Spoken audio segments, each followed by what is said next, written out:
In the village of Amadike, news spread like wildfire one bright morning. The town crier struck his gong as he walked through the square, calling out, "Come one, come all. The king invites every family to a grand feast. There will be food, music, and celebration." Children ran behind him in excitement. Families hurried to prepare. Women pounding yam with heavy pestles, men tending fires, and children clapping happily. The air was filled with laughter and the smell of roasted meat. But far away, in his small hut, sat Mbe the tortoise. Though small and slow, he was known for his cunning. He polished his shell until it gleamed, placed coral beads around his neck, and wore a tiny red cap. Looking at his reflection, he muttered with pride, "I will eat today no matter what." The village square was alive with preparations. Maidens decorated with palm fronds, drummers beat their talking drums, and long wooden tables were laid with mats and clay pots. By evening, the royal feast had begun. The king, a tall and powerful man, sat under a green canopy, his table filled with steaming yam pottage, roasted goat, and palm wine. Music filled the air. Drummers played, flutes sang, and maidens danced in bright wrappers and beads. Families gathered at long tables, laughing and sharing food. Just then, Mbe the tortoise waddled into the square.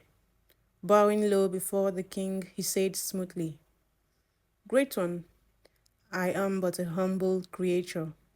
Allow me to join your celebration." The king studied him. Amused, he waved his staff kindly. "Sit and eat with us." Mbe needed no second invitation. He pounced on the food. Both hands grabbed yam and meat, stuffing his mouth until his cheeks bulged. As he ate, he secretly pushed chunks of food into the folds of his shell.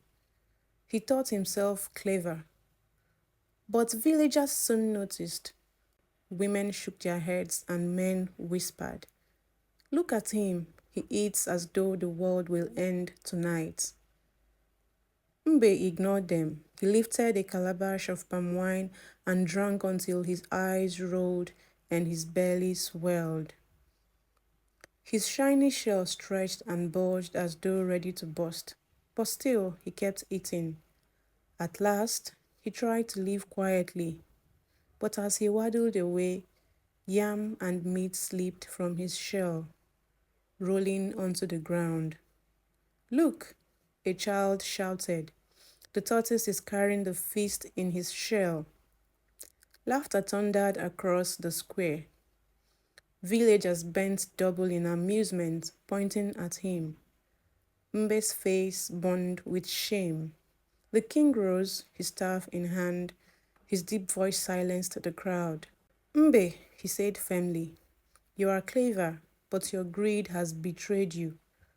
Wisdom without self-control is nothing but foolishness." Ashamed, Mbe lowered his head. He left the feast and sat alone outside the square, while the laughter of villagers echoed behind him. From that day, Mbe was no longer remembered for his cleverness, but for the shame his greed had brought him. And then to the moral of the story, greed brings shame, but wisdom with humility brings honor. Thank you for watching.